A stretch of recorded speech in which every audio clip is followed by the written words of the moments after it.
छोटे छोटे बच्चों पर बहुत भरोसा था। मतदाताओं पर तो भरोसा था, लेकिन सबसे ज्यादा भरोसा मुझे बच्चों पर था। और हम ये कह सकते हैं कि 91 का चुनाव जो माहौल बनाया वो बच्चों ने बनाया। और ये बच्चों को आप मामूली चीज मत समझिए। इंदिरा गांधी ने जब देश में इमरजेंसी लगाई थी तो आपको पता होगा कि हमारे जनपद के भी बहुत से लोग और पूरे देश के जो लोग भी राजनीति में रुचि रखते थे या देश के बारे में चिंतन करते थे, राजनीति की बात करते थे, सब जेल में थे। और जो लोग जेल में बंद थे वो बड़े निराश थे, क्या होगा। तब मुझे याद है उस समय इंटर कॉलेज से, हाई स्कूल और इंटर कॉलेज से जुलूस निकलते थे, क्योंकि डिग्री कॉलेज तक के सारे छात्र नेता बंद हो गए थे। और जब छोटे छोटे बच्चे निकलते थे तो कहते थे कि इंदिरा तेरी तानाशाही, तुतलाते तुतलाते कि इंदिरा तेरी तानाशाही नहीं चलेगी, नहीं चलेगी। ये नारा मैंने अपने आंख से सुना।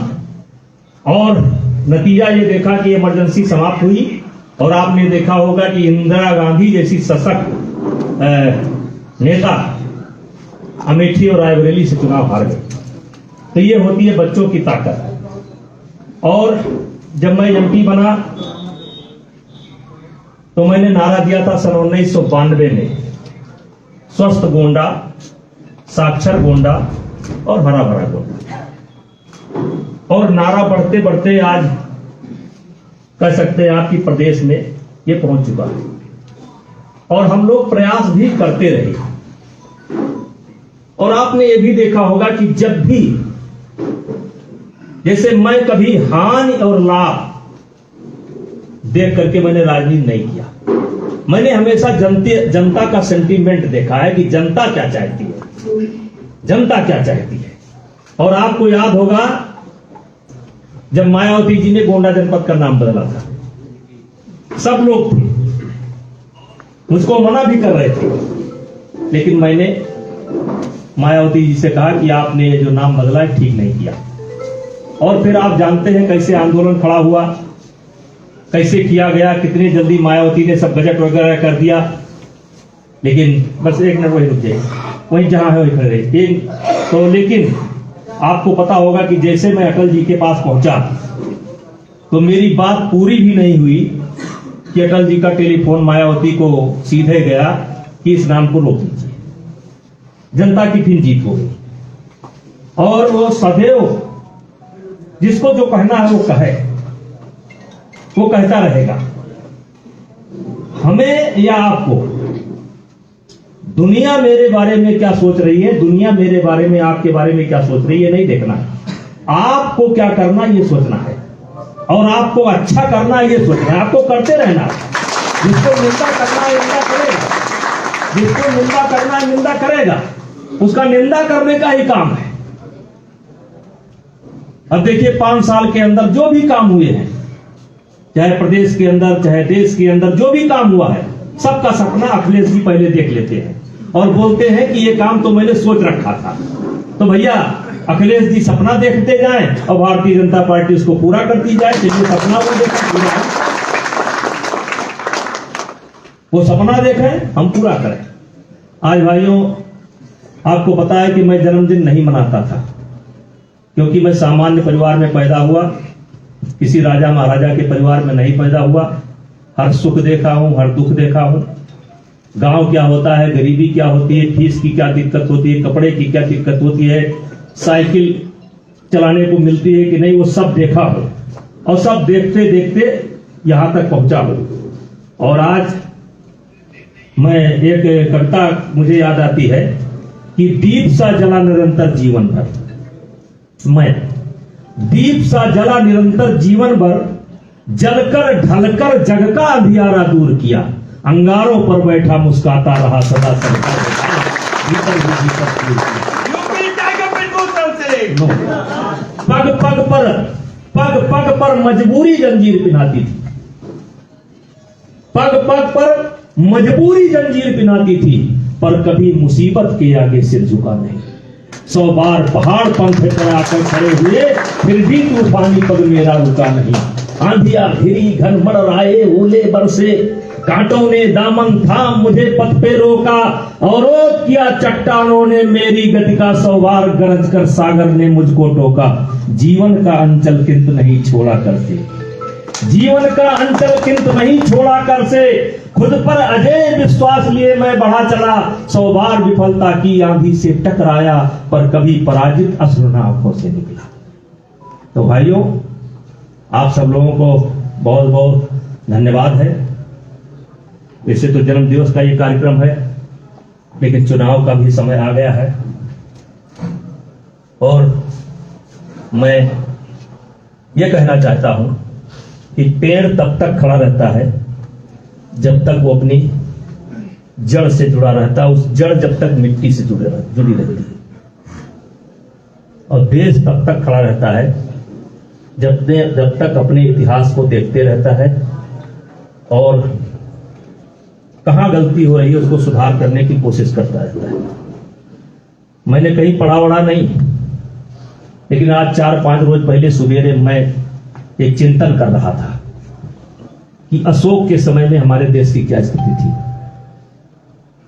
फिर चंद्रगुप्त के समय में हमारे देश की क्या स्थिति थी। अशोक के बाद आते हैं, धीरे धीरे आते हैं, फिर 7वीं शताब्दी में आते हैं, फिर 8वीं में आते हैं, फिर 9वीं में आते हैं, फिर 10वीं में आते हैं, फिर 12वीं में आते हैं, फिर पानीपत के युद्ध पर आते हैं, फिर अंग्रेजों पर आते हैं। तो ये मैंने देखा, आप लोग सब शहर के बहुत जिम्मेदार लोग हैं। ये जो चुनाव होने जा रहा है, ये बिजली का चुनाव नहीं है। सब जानते हैं बिजली में सुधार हुआ है, सब जानते हैं सड़क में सुधार हुआ है, सब जानते हैं शौचालय बना है, सब जानते हैं कि देश की सेना ताकतवर हुई है, सब जानते हैं कि फार्मा के क्षेत्र में बहुत बड़ा काम हुआ है, सब जानते हैं। कोई क्षेत्र ऐसा नहीं है जिसमें भारत ने अपना एक रिकॉर्ड न बनाया हो। इसी मोदी जी के कार्यकाल में 14 के बाद जो अपना रिकॉर्ड न बनाया हो। लेकिन मेरे मित्रों, मैं कहता हूं कि चलो, इसका चुनाव नहीं है, इस पर चुनाव नहीं है, लेकिन मैं कहता हूं कि अगर 2000 साल का मौका लगे आपको, जैसे कविता मैं कभी कभी पढ़ता हूं, किससे मन की बात कहूं मैं, किससे मन की बात कहूं मैं, सुनने को तैयार कौन है, फुर्सत किसको कितनी है, लगे हुए सब अपने अपने, सबको अपनी अपनी है, बनकर मूक मेघ सा कब तक, बोलो बज्रा घास हूं मैं, किससे मन की बात कहूंगा, किसी को फुर्सत है क्या? क्यों है हमारी दुर्दशा हुई? 2000 साल तक क्यों दुर्दशा हुई है? अब सिकंदर ने जब आक्रमण किया था, औरत से लड़ाई हुई थी तो अम्भी ने न्योता दिया था। जब गौरी ने आक्रमण किया तो जयचंद्र ने न्योता दिया था। भगत सिंह के लोग मुखबिरी किए थे। ये सब देख करके मैं कहना चाहता हूं, ये 2014 मोदी जी, 2000 साल के अंदर मोदी जैसा व्यक्तित्व इस धरती पर नहीं पैदा हुआ।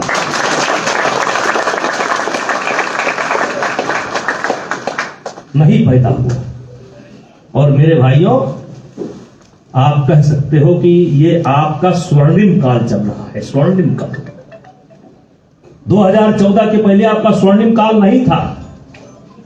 आजादी मिली तब भी आपका स्वर्णिम काल नहीं था, क्योंकि आजादी मिली उसी समय 1.5 लाख लोग मारे गए, देश का बंटवारा हुआ, पाकिस्तान का हमला हुआ, 1,24 वर्ग किलोमीटर जमीन आज भी चीन और पाकिस्तान के कब्जे में है। कोरोना जैसे महामारी में चीन आकर के खड़ा हुआ, लेकिन हमारे जवानों ने मुक्का मार पार करके जो है वहां बलवान घाटी से वहां धकेलने का काम किया। मैं ये कहना चाहता हूं, इतिहास पढ़ो।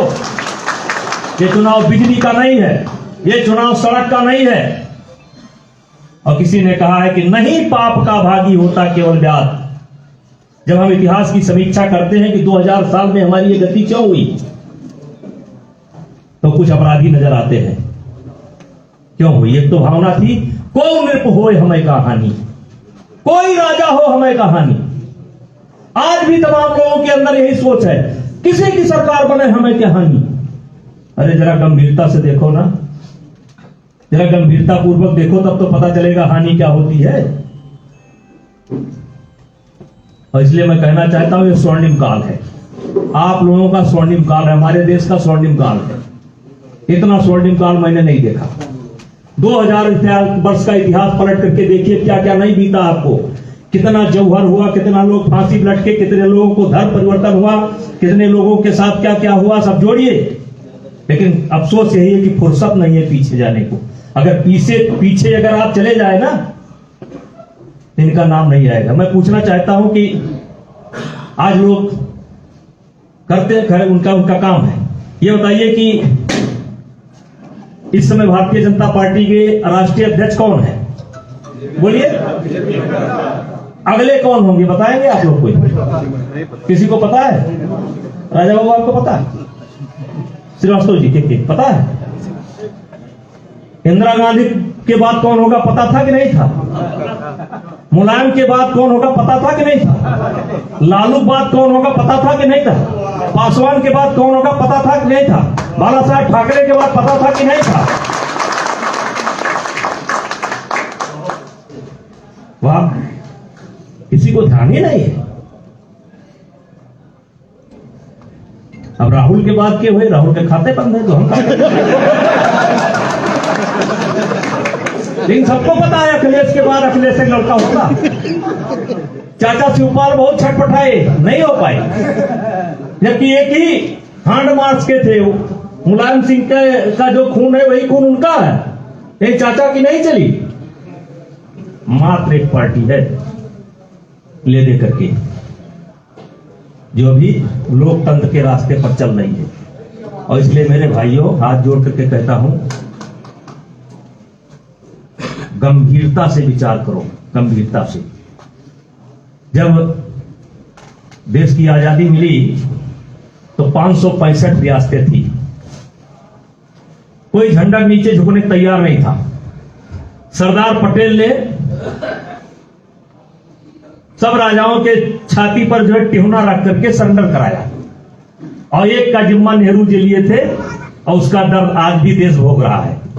75,000 जवान उसके रक्षा के लिए काम आ चुके हैं।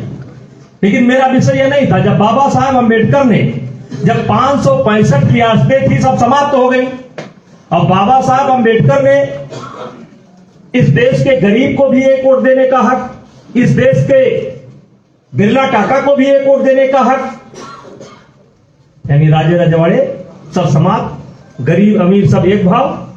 तो जब गरीब अमीर एक भाव, राजा रजवाड़े समाप्त, तो आज दिल्ली में बैठा हुआ एक खानदान अपने आप को हिंदुस्तान का राजकुमार क्यों समझता है?